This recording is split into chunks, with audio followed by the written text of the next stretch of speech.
Hello, everyone. Happy Monday morning in the United States of America.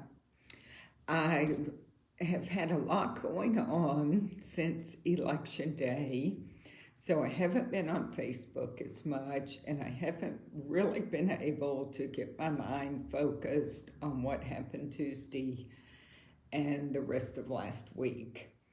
The reason being, many of you know, my ninth grandchild passed away in the womb, and this weekend she was 29 weeks, had actually passed at 22 weeks.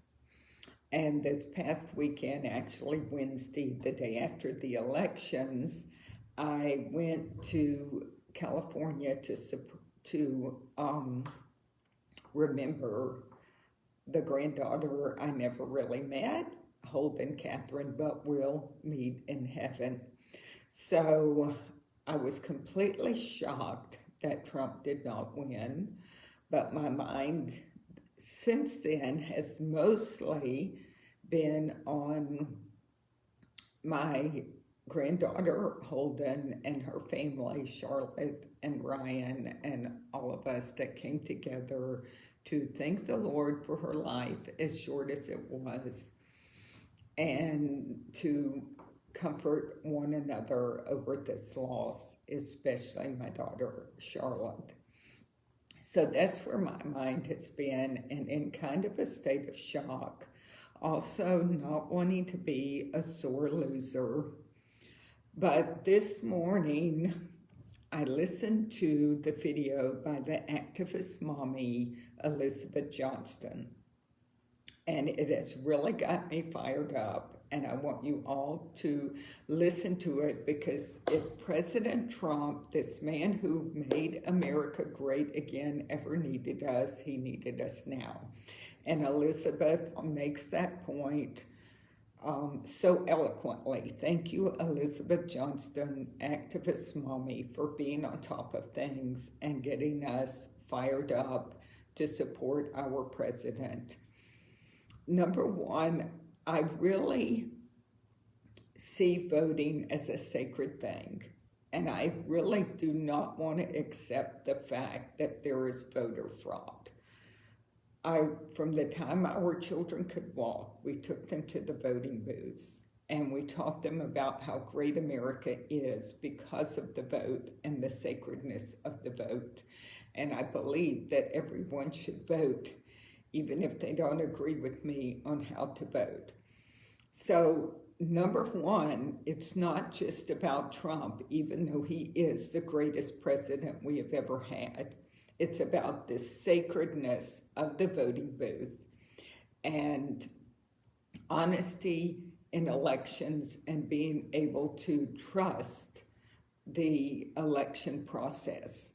And the evidence is overwhelming that there is widespread voter fraud. So it's not about, we're sore losers, Trump didn't win. Yes, we can be happy with Biden because we are Christians and our happiness is not in who is president. But it's not about that. It's about fairness, the man who every legal vote should be counted. And it's also, if the Democrats can get away with this voter fraud this time, they'll get away with it from here on out.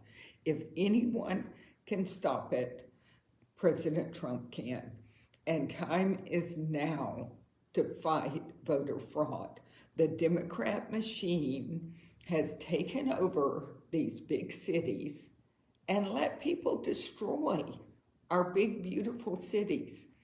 And I think they have taken it over through decades of voter fraud. And now they have really implemented it with these mail-in ballots. So we need to stand against this voter fraud. Don't fear being sore losers. Don't fear your loved ones who are all about Biden and the baby murderer, Harris. She's all for murdering the baby in the womb. We need to take a stand for President Trump, if ever, now. And we need to take a stand for fairness, for the sacredness of the vote, for the sacredness of free and honest and fair elections. We need to know that our electoral process is fair and honest. So listen to Elizabeth's video. I'm going to put it in the comments here. And I want you to also do what you can. Do not give up. Do not back down. President Trump has done more for this country and freedom, done more for Christianity. He may not be the perfect, faultless man of God, but he's sure done more than any perfect, faultless man of God. He has done so much to allow us freedom, to get the gospel out, and give us the financial freedom we need to get the gospel out. So the fight's not over. Elizabeth talks about a big rally that's going to be Saturday in Washington, D.C. We need to this is not the time to cower down. This is the time to fight to the bitter end for truth and righteousness and fairness and the American way. God bless you all.